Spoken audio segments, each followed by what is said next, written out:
जय श्री राधे दोस्तों। जैसा कि आप सभी जानते हैं, प्रदोष व्रत भगवान शिव को समर्पित है। इस व्रत को रखने से भक्तों की सभी मनोकामनाएं पूरी होती हैं, जीवन में सुख शांति आती है और व्यक्ति के सभी काम बनते हैं। अलग अलग वार पर पड़ने वाले प्रदोष व्रत का प्रभाव अलग अलग होता है। गुरुवार को पड़ने वाला प्रदोष व्रत शत्रुओं के नाश के लिए किया जाता है। आइए चलिए इस पौराणिक कथा को सुनते हैं। एक पौराणिक कथा के अनुसार वृत्तासुर ने इंद्र से युद्ध करना शुरू कर दिया। देवताओं ने दैत्यों की सेना को पराजित कर नष्ट भ्रष्ट कर दिया। यह देखकर वृत्तासुर बहुत क्रोधित हुआ और विकराल रूप धारण करके स्वयं युद्ध के लिए आ गया। उसका विकराल रूप देखकर सभी देवता भयभीत हो गए और गुरु बृहस्पति देव की शरण में पहुंचे। गुरु बृहस्पति देव ने देवताओं को बताया कि वृत्तासुर बड़ा तपस्वी और शिवजी का भक्त है। उसने पूर्व जन्म में तपस्या से शिवजी को प्रसन्न किया था। पूर्व जन्म में वह चित्ररथ नामक राजा था। एक बार वह अपने विमान से कैलाश पर्वत चला गया। वहां शिवजी के बगल में पार्वती जी को बैठा हुआ देखकर वह उपहास पूर्वक बोला।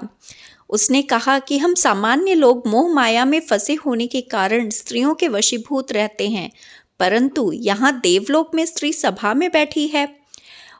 चित्ररथ के वचन सुनकर भगवान शिव बोले कि मैंने कालकूट नामक विष का पान किया है। इस बारे में मेरा दृष्टिकोण तुम्हारे दृष्टिकोण से अलग है, तब भी तुम मेरा उपहास उड़ाते हो।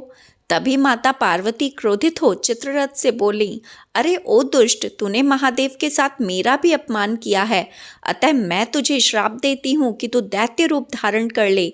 तुझे उचित शिक्षा मिलनी चाहिए ताकि तू फिर किसी संत का अपमान न कर सके। माता पर पार्वती के श्राप से चित्ररथ राक्षस योनि को प्राप्त हुआ और त्वष्टा नामक ऋषि के तप से उत्पन्न हो वृत्तासुर बना। वृत्तासुर बाल्यकाल से ही शिव भक्त था। अतः हे इंद्र, तुम गुरु प्रदोष व्रत को करके भगवान शिव को प्रसन्न करो। देवराज ने बृहस्पति देव की आज्ञा मानकर गुरु प्रदोष व्रत को संपन्न किया। इस व्रत के प्रभाव से इंद्र ने वृत्तासुर पर विजय प्राप्त की। इस व्रत को करने वाला सभी शत्रुओं से मुक्त होकर भगवान शिव को प्राप्त होता है। हम सबकी आस्था धर्म और भगवान में बनी रहे।